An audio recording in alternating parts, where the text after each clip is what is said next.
대표 조국입니다. 검찰의 조직적인 범죄 행위가 드러났습니다. 수사 과정에서 범위를 벗어난 압수수색으로 얻은 민감한 개인정보를 폐기해야 되는 사생활 정보를 보관하고 활용하고 있다고 합니다. 명백한 불법입니다. 검찰의 민간인 불법 사찰 도구인 D넷의 민낯이 드러난 것입니다. 탐사보도 전문 매체인 뉴스버스의 관련 보도는 충격적입니다. 법원이 발부한 압수수색 영장에 포함되지 않은 압수수색 대상이 아닌 개인정보와 사생활이 담긴 휴대전화 정보를 검찰이 불법적으로 수집, 관리, 활용해왔다는 것입니다. 수사와 관련 없는 정보는 즉각 폐기해야 합니다. 아무리 수사 대상자라고 하더라도 영장에서 허용하지 않은 디지털 기기에 담긴 SNS 대화, 문자 메시지, 녹음 자료, 이메일, 동영상 등을 수집하고 활용하는 것은 민간인 사찰이나 다름없습니다. 디지털 기술의 발전에 발맞춰 진화한 신종 디지털 범죄입니다. 검찰이 캐비넷에 보관해온 민감한 정보를 필요한 때에 꺼내 정적을 탄압하고 정치에 개입하기 위해 활용하는 것은 더 이상 영화 속 이야기가 아닙니다. 검찰 캐비넷은 그 자체로 공포입니다. 그런데 이제 검찰이 철제 캐비넷이 아니라 D넷이라고 불리는 디지털 캐비넷을 사용하고 있다는 것 아닙니까?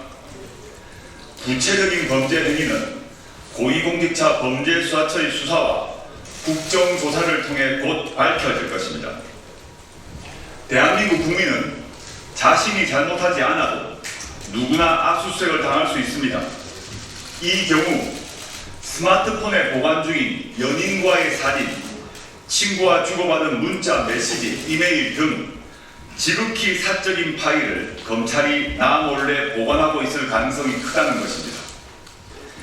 이런 민간인 불법 사찰 행위는 윤석열 검찰총장 시절 대검찰청 예규를 만들어 공공연하게 조직적으로 이루어졌다고 합니다.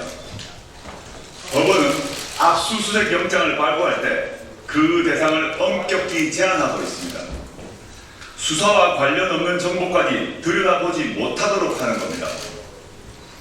법원의 압수수색 영장이 금지하고 있는 행위를, 당연히 대한민국 헌법이 금지하고 있는 행위를 대검찰청 업무지침인 예규로 만들었다는 겁니다. 윤석열 검찰총장은 당시부터 검찰공화국을 만들 준비를 미리미리 하고 있었던 것입니다.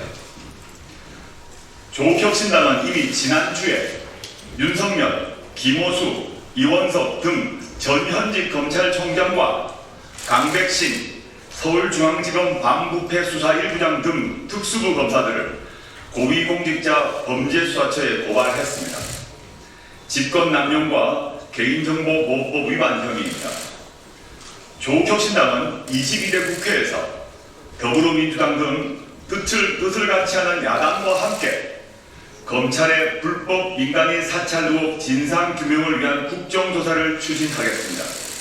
그리고 책임자가 확인되면 반드시 정치적, 법적 책임을 묻겠습니다. 조국혁신당은 오늘 공포의 대검 D넷 피해자 신고센터를 개설했습니다. 센터장은 저 우측에 서 계신 판사 출신으로 법제처장을 역임한 김형현 후보가 맡았습니다. 검찰의 불법적인 디지털 캐비넷에 의해 피해를 입었거나 피해를 입은 것으로 우려되는 시민들은 조국혁신당 홈페이지 안에 검찰 전자캐비넷 신고센터로 신고해 주시길 바랍니다. 그리고 검찰은 대검 서버 D넷을 손대지 말고 그대로 보존하십시오. 공수처의 압수수색을 기다려야 합니다. 시민 여러분, 겁내지 마십시오. 여러분들이 아니라 저들 검찰이 잘못하는 것입니다. 감사합니다.